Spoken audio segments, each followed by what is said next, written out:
And welcome back to the channel, everybody. Today we've got another Star Wars Galaxy of Heroes video for you. Specifically, we've got a video in our series entitled Teams That Slap. We're going to be looking at the 5v5 offense teams in GAC that will absolutely slap your opponent into next week. With that being said, let's go ahead and get into it. Alright, so first and foremost, this is a top 10 list. This is not a tier ranking or a ranking list in general. It is just the 10 offensive teams that I recommend that you guys look at using in this current 5v5 season. With that being said, usually I try not to take datacrons into account in my videos. But some of the teams that we have on this list are going to be a direct result of what datacrons are doing in the game. What I mean by that is not necessarily that datacrons are causing a particular team or character to be on this list because of how amazing the datacron is. But rather what I'm referring to is the fact that a datacron is causing certain teams to shift from offense to defense.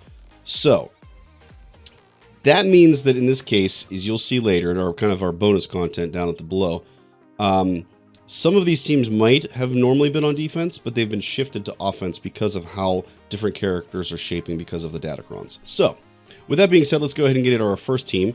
First team here is Starkiller. Starkiller, highly recommend for offense. Very, very, very good team. Going to be able to beat some GLs out there, but also is good on defense. I have this team on my defensive video. I recommend them for offense personally. The big reason is, as I mentioned with datacrons, Wampa. Wampa at this point, because of his current datacron, is just ridiculous on offense, folks. You put this team on defense, it is likely going to be getting beat by Wampa, potentially also by Grievous as well. Grievous is a very good counter for this, and I don't recommend putting it on defense in the event that you are going to easily have those two teams counter it.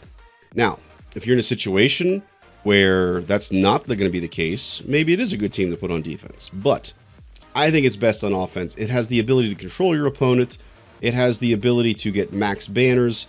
Just a great team across the board for offensive purposes. Next up, a very, very, very common staple of offense is the Bad Batch team. Bad Batch is so good at controlling the opposing team. They are able to get super high banners. Very, very good team on offense. It has the ability to beat a lot of different teams that are out there, folks. Highly recommend that you get these guys up to at least Gear 12. Ideally, Relic levels. Obviously, I am not there, unfortunately. But I have it bare bones enough that I'm able to still beat a lot of key teams on defense. Next up, another staple for offense is the Imperial Troopers. Specifically, I run this comp in particular primarily because of Darth Revan, but I actually have not seen a whole lot of Darth Revans at this point on defense anymore, so I may actually start considering tweaking this lineup a little bit to get it to be all Relic level characters so that I can start putting some datacrons on them. But if you're more in the true mid-tier, anywhere from like the 5 to 7 range, let's say million GP, this is probably getting your best bet because you probably still are seeing Darth Revan teams on defense. And this can be a very good counter for Darth Revan. Next up, another very, very common team on offense, in my opinion, is this Aura-led bounty hunter team that we have here with the Zam Wesell Omicron. This is quite possibly my absolute favorite team on offense, folks. They can slap up so hard compared to what they are at in terms of Relic levels. I am able to take on an all Relic 7 Darth Revan team with no problem with this team, as long as I have the speed advantage with Zam Wesell, which typically I do because I have my boss really well modded.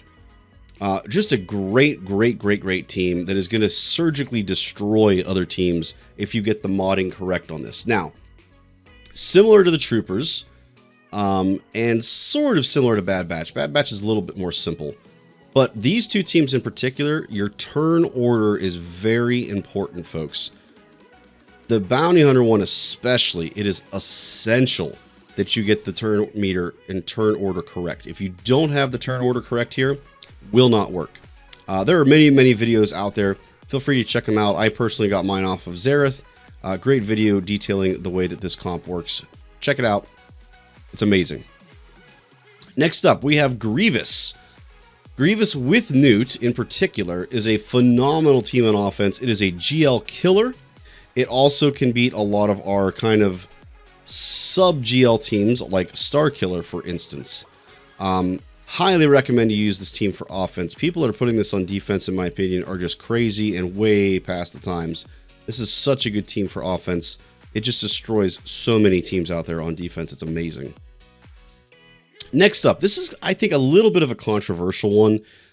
You can obviously tell, guys, this is a non-GL list. I don't like to use GLs for my lists. I feel like GLs should be a completely separate list. Plus, if it's a team that slaps, you don't want something that's, you know, whale-worthy. You want something that's kind of, you know, free-to-play friendly.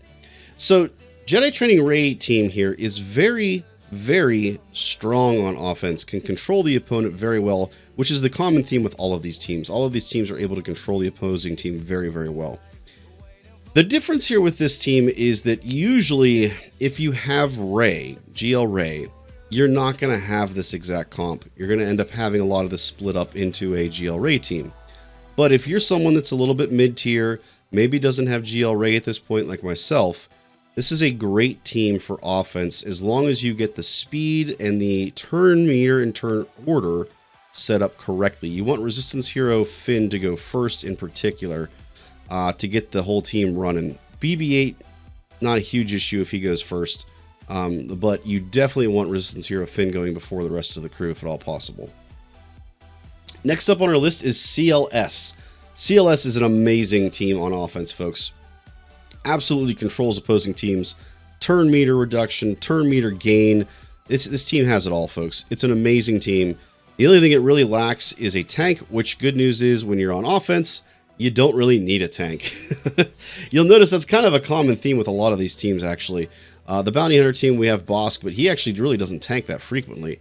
Troopers do not have a tank at all. The Bad Batch does, but again, Wrecker doesn't do a whole lot in that situation in terms of a tank. He's just there to absorb the occasional big hit. Same thing is true with Rey. But with our CLS team, there is no tank at all because they simply don't need it. They just destroy the opposing team. Next up, we have the Mon Mothma-led Rebel Fighters. This team right now, especially, folks, needs to be on offense. Here's another case of where Wampa is just causing some chaos in the general meta. Mon Mothma normally could be put on defense. You run the risk of Wampa beating it. You run the risk of Traya beating it. Right now, Wampa will destroy this team. I don't care how well you have them modded. I don't care how fast your Kyle Katarn is. I don't care what your relic levels are. With the current Datacron that Wampa is using, you simply will not beat it. It will be a solo. It will be 68 banners. Dunzo. Keep this team on offense right now, folks. It's a great team for turn meter gains and controlling the opposing team. Very, very good team on offense. Next up, if you have the ability to do this, I know this is a reach for a lot of people, but I wanted to put this team on the list. But Sana Staros should be also an excellent, excellent team on offense, folks. Should be very difficult to kill, should be very difficult to get through, especially if you have Cara Dune on the team. Now, I want you to notice, everybody, I have Cara Dune doing double duty here. More than likely, most people are not going to have a Sana Staros. But if you are a whale, and you are really killing it, and you've got tons of toys to work with, this is probably going to be your best comp, keeping Cara Dune here, and then removing Cara Dune from your fighter team and putting in another Rebel tank in there instead.